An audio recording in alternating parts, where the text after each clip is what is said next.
2 പതിറ്റാണ്ട് മുൻപ് വില്ലനായി പ്രേക്ഷകരുടെ മനസ്സിൽ പതിഞ്ഞുപോയ മുഖമാണ് സ്ഫടികത്തിലെ ചാക്കോ മാഷിന്റേത്. എന്നാൽ ഹൈസ്കൂൾ വിഭാഗം കുട്ടികളുടെ നാടക മത്സരത്തിൽ കഥ മാറി. കണക്കുപെട്ടി എന്ന് പേരിട്ട നാടകത്തിൽ നായകനാണ് ചാക്കോ മാഷ്.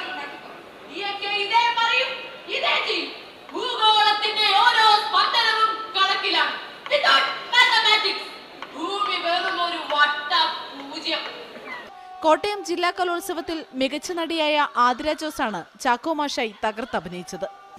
ഭയങ്കര ദേഷ്യക്കാരനാണ്. പഠിത്തം എന്ന് പറയുന്നത് പുള്ളിക്കാരൻ്റെ ജീവിതത്തിലെ ഏറ്റവും പ്രധാനപ്പെട്ടതാണ്.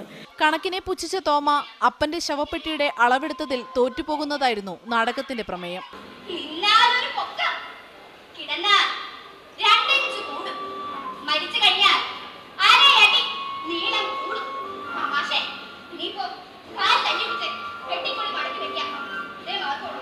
ആടുതോമയും രാവുണ്ണിമാഷും പൊന്നമ്മയുമെല്ലാമായി പാലാ ഭരണങ്ങാനം SH-GHSSലെ കുട്ടികൾ വേദിയിൽ നിറഞ്ഞാടി. സിനിമ കച്ചവടത്തിന് വേണ്ടിയിട്ട് സിനിമയെ മറ്റൊരു രീതിയിലേക്ക് കൊണ്ടുപോയി. അപ്പം നേരത്തെ മുതൽ തോന്നിയിരുന്നു ഇങ്ങനെ ചാക്കോ മാഷിന്റെ ഭാഗമാണല്ലോ ശരി എന്ന് എൻ്റെ മനസ്സിൽ തോന്നി.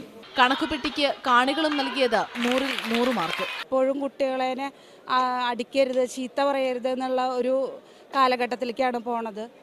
പക്ഷെ അത് പറയുന്നതിലും ചീത്ത പറയുന്നതിലും ഒക്കെ ഒരു കാര്യമുണ്ട്, അതിലെ കുട്ടികൾക്ക് മനസ്സിലാക്കാനുള്ള ഒരു കാര്യമുണ്ട് എന്നുള്ളത് തോന്നിപ്പിച്ച ഒരു നാടകമാണത്. ക്യാമറ പേഴ്സൺ വിപി തടത്തിലിനൊപ്പം സെയ്ഫിൻ സാലിയാർ, ടീം മീഡിയ 1.